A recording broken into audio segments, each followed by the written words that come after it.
To create and edit an XML file in Eclipse is quite easy, right? So if you've got an Eclipse project already set up, and assuming you do, let's go over to New, Other, and just type XML to filter. Now you might not see all of these, I've got extra things added into my Eclipse, but we'll just go to XML file. Press next, choose where you want it to go.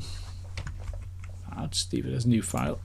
Next again, and leave this as create an XML file from an XML template, and you'll see it just does this declaration for you.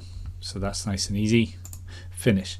Now I got a bit confused because when you click in here, it doesn't seem like you can do much or anything, and even then add before and after, I found that quite confusing.